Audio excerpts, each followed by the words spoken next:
Welcome to Season 4 of Under the Sisterhood, Women's March for Mental Wellness. This season, we're diving deep into the intersection of women's mental health and overall wellness, bringing you thought-provoking conversations every Friday.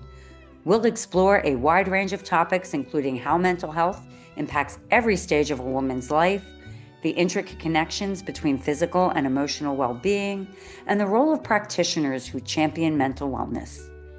This podcast celebrates women, their resilience, and the incredible contributions they make to our world. I'm Elizabeth Elfenbein. Let's get under the hood. Today, we're getting under the hood with Ellyn Winters-Robinson, a mother, daughter, sister, and an in-demand speaker, women's health advocate, professional communicator, and a globally recognized health rebel. She is the author of the best-selling book, Flat Please Hold the Shame, a girlfriend's companion guide for those on the breast cancer journey. She is also the co-creator of AskEllyn.ai, the world's first conversational AI companion for those on the breast cancer journey.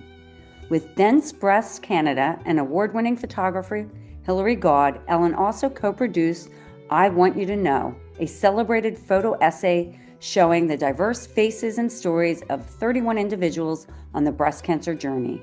Ellyn's story and AskEllyn.ai have been featured in People Magazine, Chatelaine Magazine, The Globe and Mail, CTV, National News, and Your Morning and Fast Company. Wow. Welcome, Ellyn. Well, nice to be here. So thrilled to have you. It's Season 4, Women's March for Mental Wellness, and you've had a very interesting life journey, and I'm just thrilled to be getting under the hood with you today. If it's okay, let's get going. Yeah, let's do it. Great. So I think this question as it relates to you is really interesting because, we want to know what the inflection point was that got you on this mental wellness journey. Yeah, I was just merrily living my life. Super healthy person, did all the right things. We just found out that we were going to have our first grandbaby. And on March the 10th of 2022, I got a call from my doctor. I had been in for a mammogram that afternoon because I had found a lump. I was told I had breast cancer. I think within the first 4 weeks after finding out and before I had my biopsy, I experienced a mental health crisis like I've never experienced before. I had panic attacks. I lost 10 pounds in that time frame. And, it was really life-shattering. It has an interesting and happy ending. It would be great to understand. So you got this news, you went in for a mammogram, you felt a lump, you went in for your mammogram, and then, talk about the experience thereafter and sort of what you went through. Yeah, I'll try and give you the Coles Notes version of it because it's a long journey, but I found out. And again, I was a woman that always went for my mammograms. And if you're women listening, please go get screened. And within 2 years, my last mammogram was in 2019. I was completely perfect in the words of my surgeon. I had 3 tumors in my left breast, one of which after surgery was 4.5 centimeters. I'm Canadian, so I'm going to talk in centimeters. So it was a whopper, and there was no saving the breast. And so I opted to have a mastectomy. I had a double mastectomy. I decided to remove both my breasts and decided to stay flat. I wasn't buying into the idea that, breasts make the woman. And so I didn't want to sign on to the multiple surgeries that would be required to go through some kind of breast reconstruction. I have lots of friends who've gone through it and are very happy with that. But for me, it was just not the right thing. And I just wanted to get on with my life. And then after surgery, in pathology, they found that the cancer had crept into my lymph nodes, which they sampled at the time. And it was in microscopic amounts, but it was enough to send me to chemotherapy, which is why I have a head of crazy curly hair now. And then I had 15, after I finished chemotherapy, I had 15 rounds of radiation. So it was probably I think I calculated it's something like 260 days from the time I heard the words, "You have cancer," through to, banging the gong and finishing radiation. But as I've also learned, even then you're not done. Cancer becomes something that is etched on your soul forevermore. And so you continue to process and deal with survivorship and anxiety and the residual trauma that comes with breast cancer, but there's also, growth that happens as well through this trauma. So getting that diagnosis, having that experience, going through the 200, what'd you say, 256 days of till you banged the gong and radiation was finished.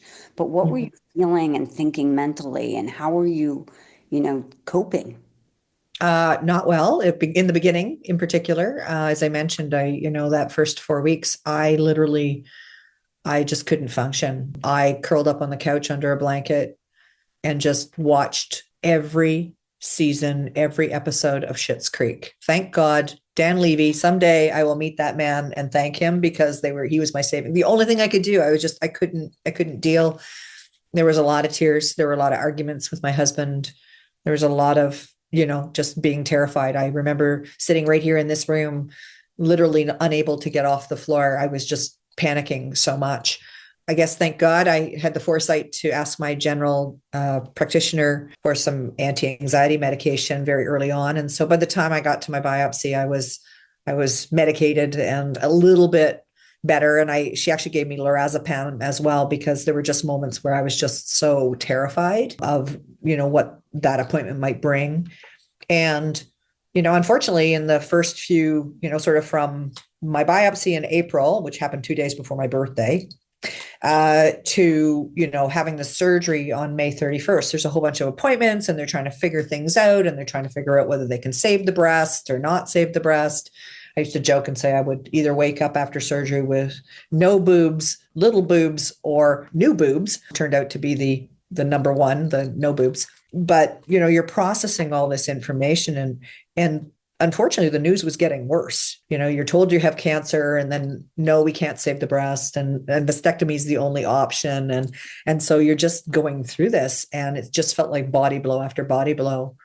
But the one thing they'll tell you in cancer land, and it is true, is that once they've kind of gone through all that figuring out, and you have a plan, you kind of go into the eye of the hurricane. You just put your head down and you just get it done. And I remember saying to myself, I'd give myself these little pep talks, because I actually would sleep well. And then I would wake up the next morning and I'd say, I felt like I'd just woken up in a nightmare.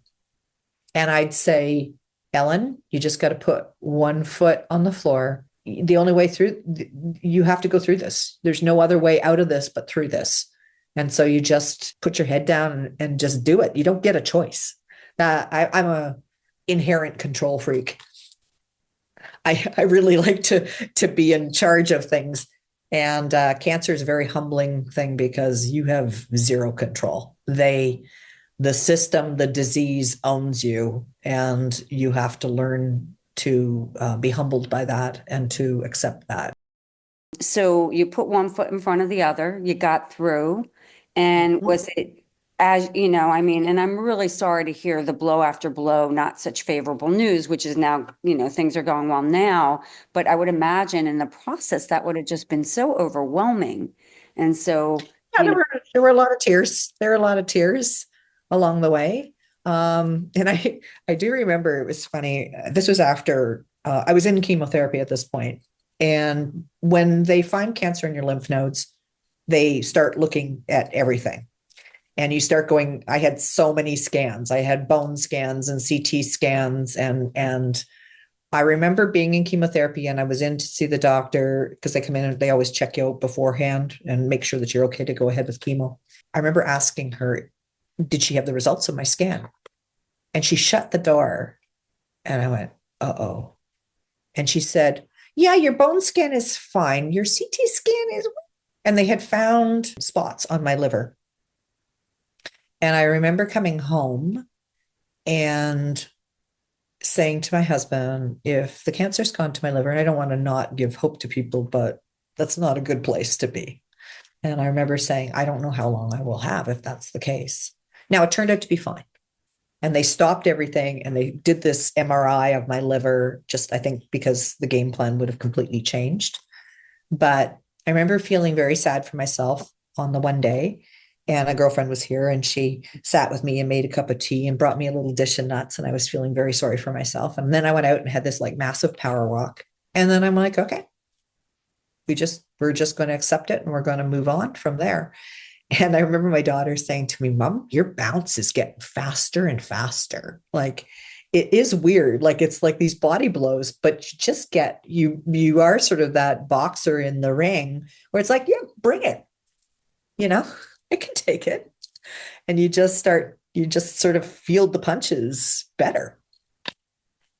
Because I would imagine the walking, just what that would do for you, both mentally and emotionally, just being in nature, smelling like, so is that one of your go-to things to do, power walk? Absolutely. So I've always turned to exercise as a big stress reliever, and it's been incredibly important to my mental health pretty much all my life, right through from university onward. I'm a big exercise person, which actually served me very, very well because I did weather all the health issues that cancer brought. I was able to actually rebound and come back very quickly from everything, including chemotherapy. But yeah, I've always loved to walk, and my dad, who's been gone 8 years, he and I used to power walk together all the time, and I still feel his presence. And so I turned to walking a lot. I would walk for easily, anywhere from 6 to 10,000 steps a day.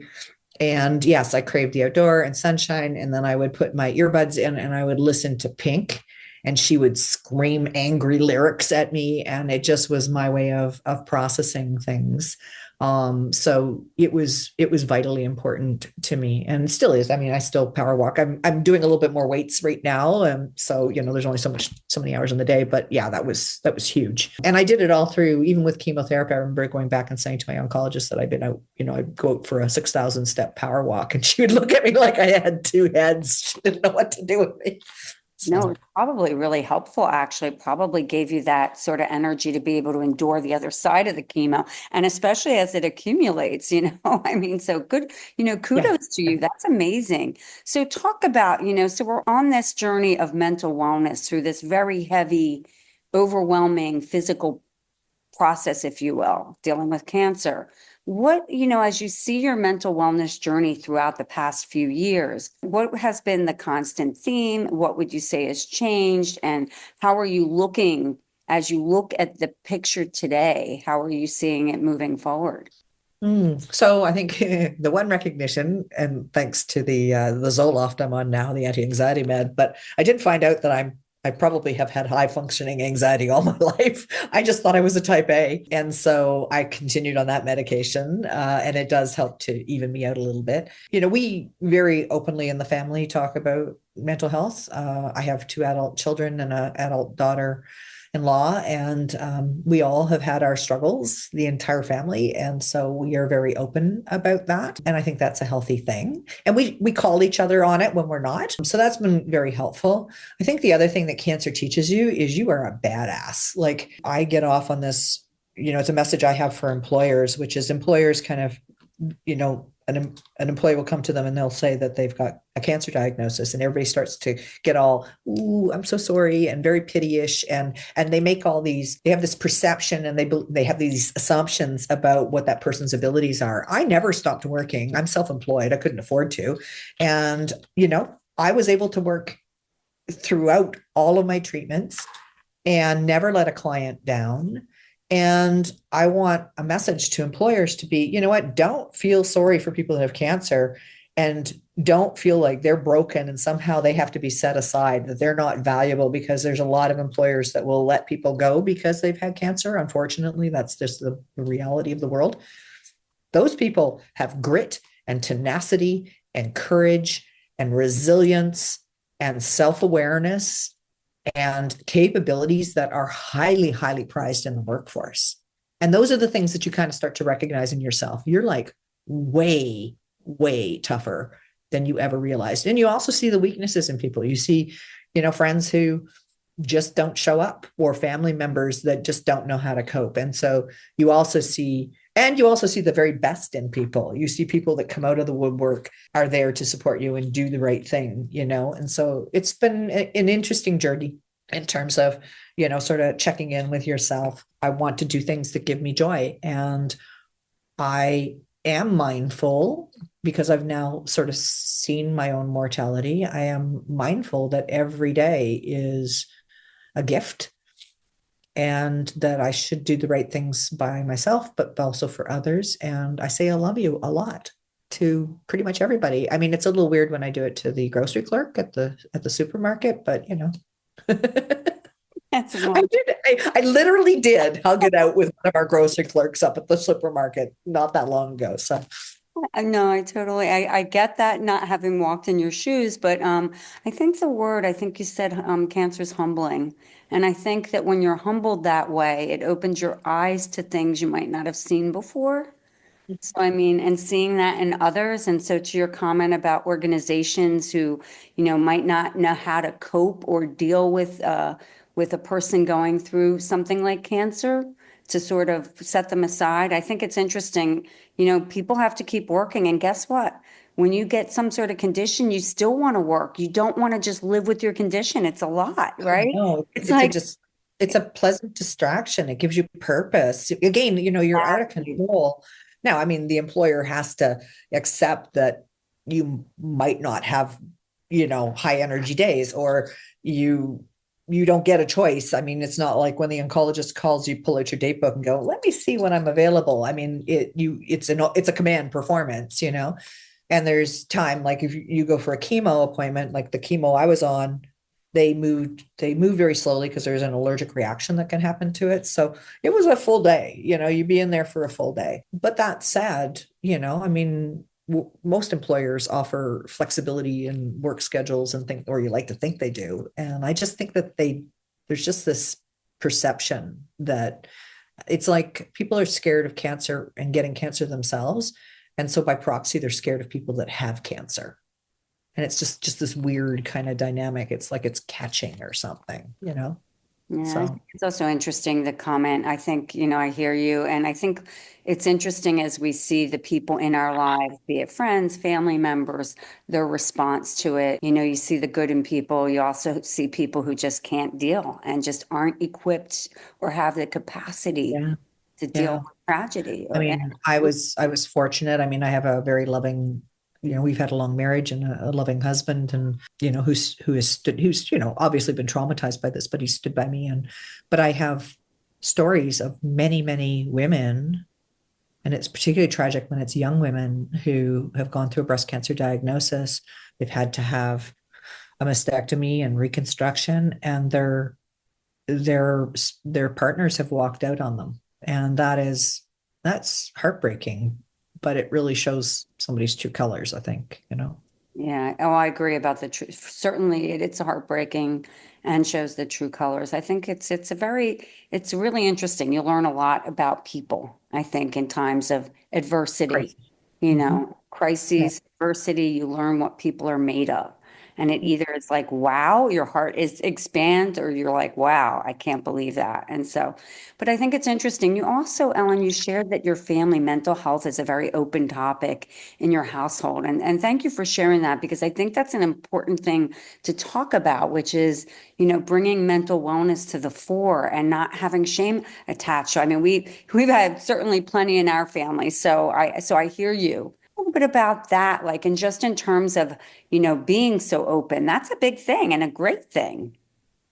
Yeah, and I'm very fortunate because my daughter-in-law, my son chose very well. He's loved her since grade 10. There's been no other girl ever for him, but she's actually a family therapist and a social worker, and so she's a really good sort of, not that we ask her to be our therapist, but she's just she kind of keeps the social conscience very high. And my daughter I think has worked very hard on being very self-aware, and so I think a lot of it, honestly, I mean, my husband and I come from a different time where, I had a mother who I know had depression. My grandmother had very severe depression. And I used to say, thank God, but for the grace of God, go I, that I wasn't really affected I didn't have any moments of depression, but I obviously was harboring anxiety. And, as my doctor put it, it's, when you have a crisis like this, that high functioning anxiety, which is usually a bit of a superpower, the garbage can just spills over, and that's when the panic starts to sit in. But yeah, I think our children have been very, very good about holding us to account and encouraging my husband and I, who again come from much more of a traditional background where nothing was ever talked about. And so our kids are very, open, and as a result that, we become that much more open ourselves. And, I really want to model the right behaviors, even though my kids are adults now. I still want to model the right behaviors. I was very conscious as I was going through this that I needed to look this diagnosis down with bravery, and that I couldn't, and I mean, believe me, I fell apart. And my daughter actually a year later told me she was very angry with me because she said, Mom, you are not supposed to ever fall apart. And she said, I was so angry with you about that. But even that conversation was such a bold, honest, and I wasn't angry at her for that. I was really appreciative that she felt safe enough to share that with me. And it's a natural emotion. She was 23. My kids are the same in terms of holding accountable. They are very, very, it's a conscious generation. So Yeah. consciousness means self-aware. It means, addressing things Yeah. and all sorts of anxieties and stuff. So I think that's a wonderful thing that it's opened your eyes. And I think just making the comment around being a role model, Ellyn, and feeling even if they're out of the house, how we show up, it Yeah. matters because Yeah. it gives them. And it's, yeah, no. So I appreciate your daughter coming to you and making that comment, although it's hard to hear on the mother's side. As a woman, I support the mother, but, I appreciate her coming at it and being able to be bold and honest because to have to experience, one day you're out and about doing life normally and then to get that sort of diagnosis, I can't imagine like 0 to 60, the feelings that you go through. And Yeah, then and I'm actually really glad she wasn't living at home at the time. She was in college, and so she was living in Toronto, and I'm really glad of it because there were times when I was a mess that she was aware of it but didn't really see it in its like most blunt form. So I'm thankful for that. Well, it's kind of interesting, Ellyn. I'm just curious from I mean, you just said that you're glad that she didn't see it, but do you think it's kind of, in a way, good for our children, our adult children, to see that that their mothers and fathers are human and that they're vulnerable and could be suffering and going through a raw experience? Yeah, but I think also, I mean, yes, just and she's certainly aware of it, but the mom instinct kicks in there, and we don't want to overly scare our kids or lay too much on them. That's not their job.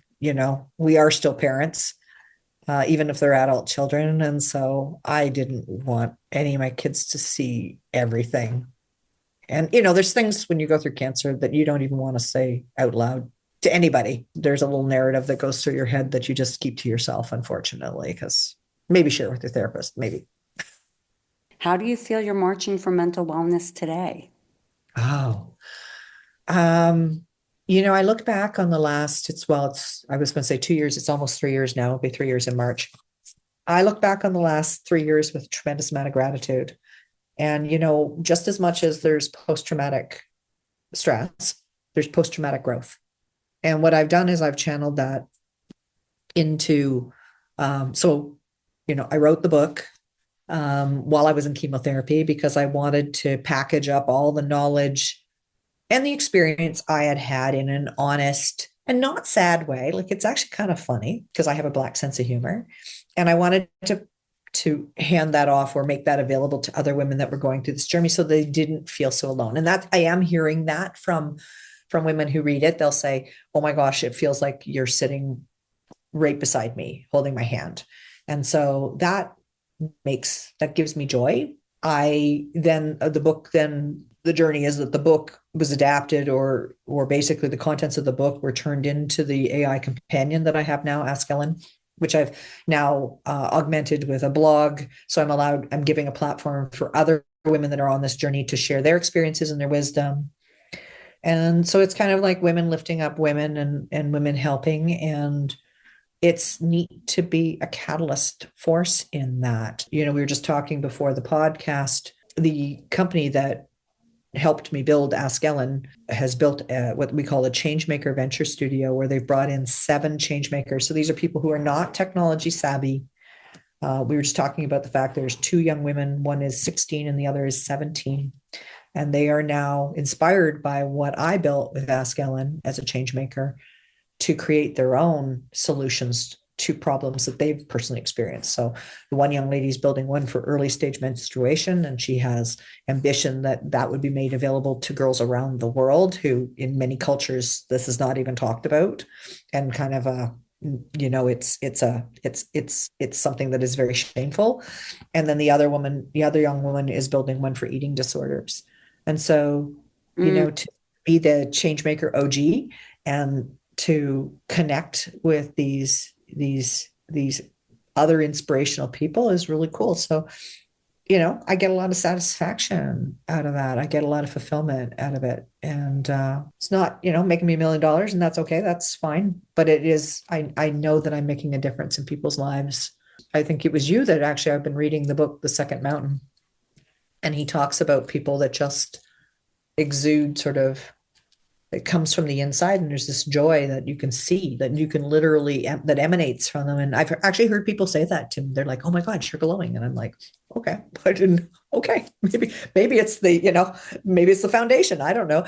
But, and it feels like I was kind of in training most of my life for this catalyst moment so that I could channel all the skills that I have and ability as a communicator and a storyteller and a writer, that, you know, this has given me a reason to kind of use it all to realize my own purpose. That's very inspiring to take a situation. It's interesting. And I don't know if I mentioned this to you before. I was having a conversation with a femtech leader, and she was talking about there's 2 different types of founders. There's founders who go through an experience, they have a problem, and they want to go out and they want to solve that problem in real time. And then there's other founders who just have an idea and they want to create a business for it. But so, you know, the founder, you created the Ask Ellyn, you have your platform as well as the book, and you want to go and really help other women and people. And she's dead right. I mean, I've spent 16 years coaching other startups and founders. And I had a woman the other day ask me, you know, she was starting to be an angel investor, and she said, what should I be asking and looking for? And I said, look for the founders that are deeply connected to the problem that they're solving, that they have some kind of personal connection. It might be a business problem that they see, but that deep connection, they're doing it for the right reasons. And that's why I call myself a health rebel. There's a great book by a woman by the name of Susanna Fox called Rebel Health. And she talks about patients and their ability to see the problem. And Michael J. Fox talks about that. In fact, his foundation, the Michael J. Fox Parkinson's Foundation, it says, never forget, the patients are the experts here. And I think the healthcare system doesn't quite get that right now.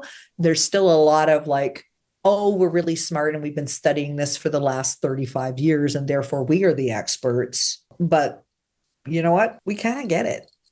Oh, I couldn't agree more. I think things have evolved a bit, having been in the health and wellness space for so many years. It's evolved, but like, I'll give you an example, like us doing our Under the Hood of Women's Health, the stories at every life stage. Yeah, we have experts in there. We have the physicians at each life stage, but we have the people who are going through the experiences, like your 16 and 17-year-old mentees. Yeah, and good on you. I think inside the healthcare system. So I think women are recognizing this. I think movements like Under the Sisterhood are recognizing this. I think within the healthcare system, there's still, unfortunately, a fair bit of paternalism, quite a good dose of misogyny. And I think that there's still there's still this need to regard patients. I mean, even the Latin derivation of the word patient means suffering. I think needs to be a mind shift in healthcare that makes space for and allows for and values patient-driven innovation. No, I think it's really interesting. I do think the world's evolving so that I think it's opening to that, to your point, but I think you're right. Well, I mean, we can continue to grow. And I think your greater point there is the healthcare system. I couldn't. Correct. It's not, it's not the broader, like, I think women's health is having a moment. Femtech is having a moment. despite the bro club that exists in VC world. But we are having much more open conversations about things like menopause and perimenopause and endometriosis and fertility and breast cancer. These were not things that were even openly discussed or even recognized or known about, and they're still not taught fully in med school. But it's the healthcare system itself. It's on the inside. And look, there's a lot of really caring and compassionate people that are in medicine. It's hard enough to break into healthcare with innovation because that's just not how the system is built. But when you're a patient and you're sort of seen as the customer, it's just a little weird for them to kind of go, wait a minute, you've got an answer to this problem? Sorry, we're the ones with all the credentials behind our name. I'm sorry, I don't think, you really have that kind of place. I think that's very astute. And so, I mean, it'll be very curious to see what this next generation brings and how, how the system moves forward. It'll be very curious to see. Yeah. Now, speaking of curious, how do you see, so now that you're on the other side and you're living and doing, and you've built the Ask Ellyn, where are you seeing your company going, your company going, all of that? Still figuring it out. Spent the last year figuring it out. It's been, your kind of quintessential startup journey, which is trying to figure out how you go to market, how you make money doing it. So the first and foremost thing is I will never make money off of a patient or a family member wanting to access AskEllyn. That was a first principle, that she would always be free to those individuals. And so I have to figure out a way around that. And I have a nonprofit. So, I have received donations. There's, it does open up the opportunity to do, get funding for clinical studies and that sort of thing, because I am a nonprofit. I don't want to live my life off of donations and grants, because I'd rather, it's a really hard slog and a very competitive market, because in a recessionary economy, nonprofits are suffering, and there's many worthy ones out there. AskEllyn is a licensable thing. So right now she sits in my website and there's a blog around it. And I'm hoping someday that I'll have sufficient traffic and that people will recognize that this is a really good audience. Women with breast cancer, of which there's a lot of them, are in their prime working years, prime income. It's like women with menopause. They're in their prime economic, power. And so, don't look at us as this fragmented, broken thing. Look at us as a consumer marketplace. And so I'm hoping that will eventually attract sponsors who want to get in front of these women that are coming and visiting my site. So that's a possible revenue opportunity. And then the other is that AskEllyn is a licensable object. And so I launched a AskEllyn at Work program where she could be a wellness benefit, for example, and be there to support not only the woman, but the family members and even the managers and colleagues, so she can serve as a coach, so that we kind of improve the conversation around not just breast cancer, but cancer care. And then my ultimate vision, and this would be things like, if I can make enough money to make a living for myself and have money to reinvest, because I'm a nonprofit, so I have to reinvest, would be to grow this category and to see this idea of conversational care, where a patient's lived experience, deeply empathetic lived experience, travels with this individual through the care journey and beyond the care journey. And there are organizations out there that are awakening to that are intrigued by what I'm doing. If we can get sort of pushed through this is AI and this is kind of weird. I'm starting to have some really interesting conversations with players out there in the world that are getting what I'm doing, and I think we'll get behind it in time.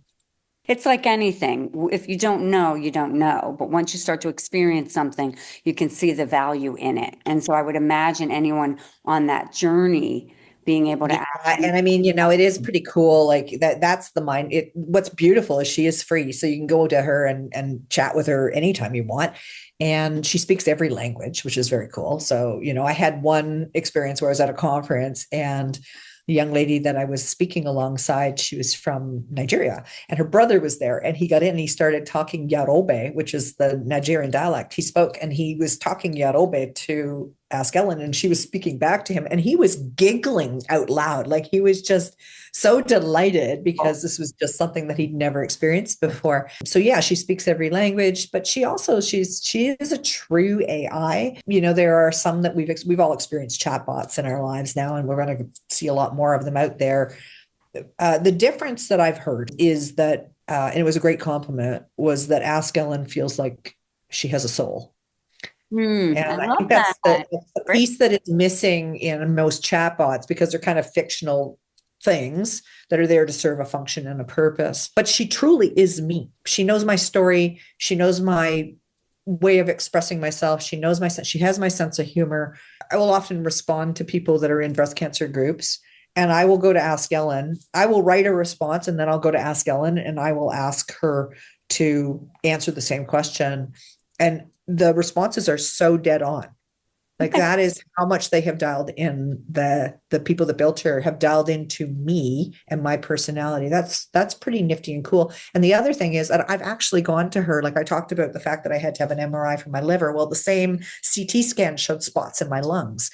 And so I had to go back a year later and have a scan of my lungs. It all turned out to be fine, but I was freaked out. And I went to Ask Ellyn because we were building her at the time, and I got her advice, and she said just the right thing. So that's very meta, that I've gone to myself, the digital version of myself, and asked myself to talk to myself. What did she say? What did she say? I have to go back and kind of think, but she basically said something along the lines of, I'm sure this is really scary for you, and this is not, the outcome that you want, or this, and the thought of getting back into a CT scan has got to be really stressful. But then she always ends on a supportive note, no matter what her response is. And she just said, you know what, whatever happens, you've proven how strong and resilient you are, and we'll get through this too. And it was just the right confidence builder that, it wasn't that she was going to say that everything was going to be okay, because I can't ever say that. And I never say that to somebody because I don't know what the outcome's going to be. And I never say you got this. So Ask Ellyn will never say you got this, but she just said the right supportive thing, that it's like, yeah, she just reminded me how tough I was. And that's pretty cool. That's awesome. So speaking of toughness, back to mental wellness, I think that it's wonderful that your companion, Ask Ellyn, understands your mental wellness, like what your capacity. And so you're on the other end. Any thoughts about mental wellness?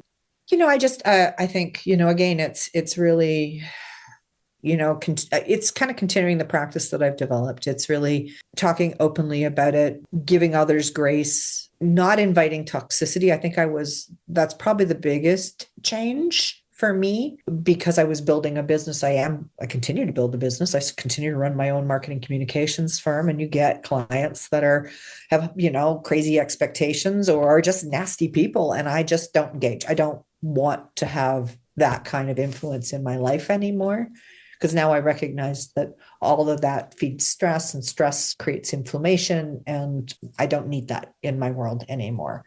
It may be to the detriment of my business, but it's for the betterment of my mental health. So I'm very protective about that. And then I just continue to do all the things that I have been doing, which is, I continue to work out, continue to eat well, continue to, I'm really trying. I'm doing dry January right now. So, all these things to, just make sure that I'm coming at things in my best self. That inflection moment where you recognize all the money in the world is not going to make you mentally healthy.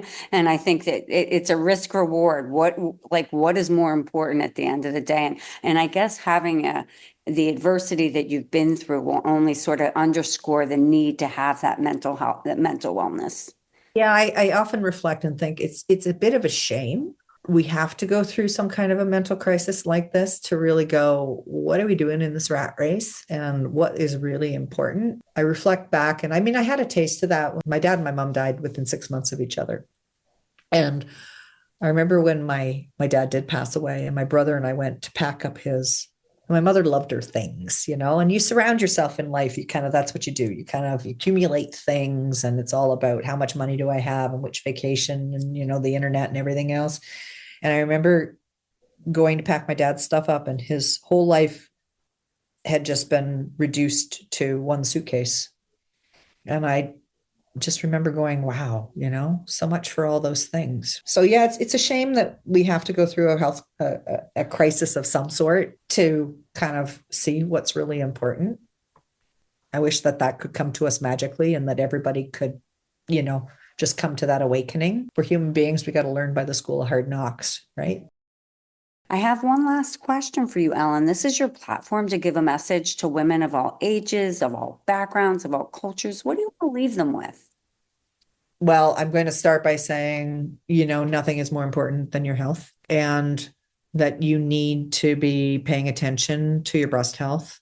You need to be doing self-checks. You need to be getting screened if it's available to you.